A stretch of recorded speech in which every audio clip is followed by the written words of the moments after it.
Merci beaucoup. Bonne journée, enfin bon après-midi. Pour vous présenter Oxygène. Oxygène est un nouveau parti, dont vous sans doute n'avez probablement pas beaucoup entendu parler. Il est né il y a un an, en août 2017, et il est né de la rencontre entre quelques personnes qui se sont rendues compte que finalement, à de rares exceptions près, la politique était confisquée, détournée par le monde politique justement des citoyens. Et donc, l'idée était de se réapproprier la politique. Et à partir de là, on s'est posé la question de comment. Et la seule réponse qu'on ait trouvée, c'est de créer un parti politique. Oxygène a 6 grands principes. 1. Pas d'a priori idéologique, ni de gauche, ni de droite. On pourra tout à l'heure, dans la question-réponse, développer si vous souhaitez. 2. La direction de ce parti est constituée exclusivement de gens de terrain. Des gens qui, comme vous, comme moi, font tourner ce pays tous les jours. Et donc, pas de personnes qui ont de longues carrières politiques, qui sont dans le sérail politique depuis longtemps. 3e principe, une exigence éthique extrêmement forte. Alors, je peux développer si vous voulez, mais ça concerne quoi? Ça concerne les cumuls dans la durée, les cumuls de fonctions, les cumuls de rémunération, les conflits d'intérêts, etc. 4e principe, la transparence. Il y a une loi en Belgique qui n'est pas appliquée, mais qui permet à tout citoyen d'avoir droit à l'accès à tous les documents publics. Le problème, c'est que cette loi, si elle n'est pas appliquée, ne prévoit aucune sanction. Et donc, beaucoup d'hommes politiques ne l'appliquent pas. Nous souhaitons une transparence totale de ce que les hommes politiques font. 5e principe, la bonne gouvernance.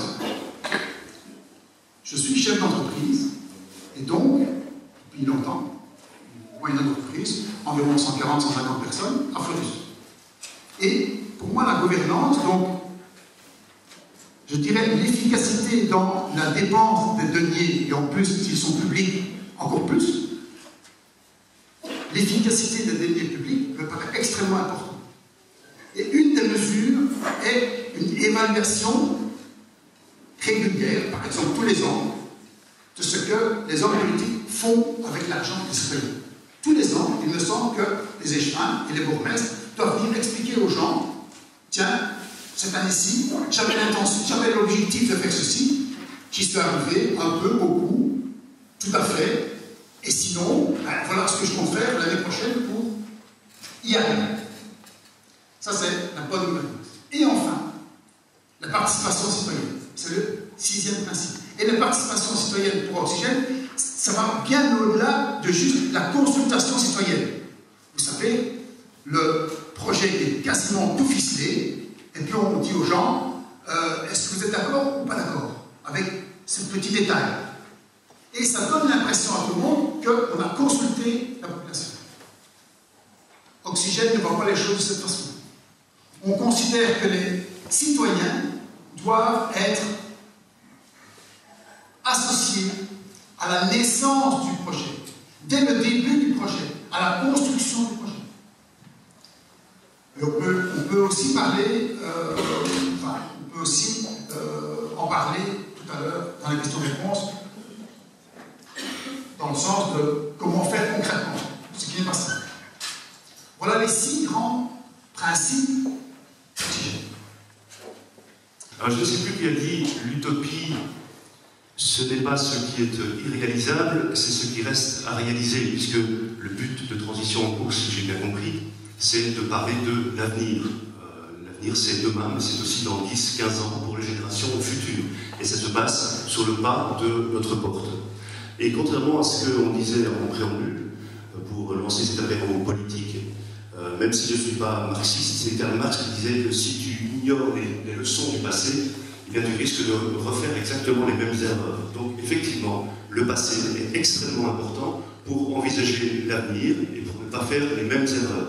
Alors je reprendrai de façon peut-être un petit peu plus simple ce que disait Walter, c'est que tous les 6 ans, au niveau communal et provincial, on demande aux citoyens de voter pour le programme qui lui convient le mieux, qui semble mieux lui convenir, pour les promesses qui n'engagent que ceux qui les écoutent, bien entendu, et pour les candidats qui leur paraissent le plus sympathiques.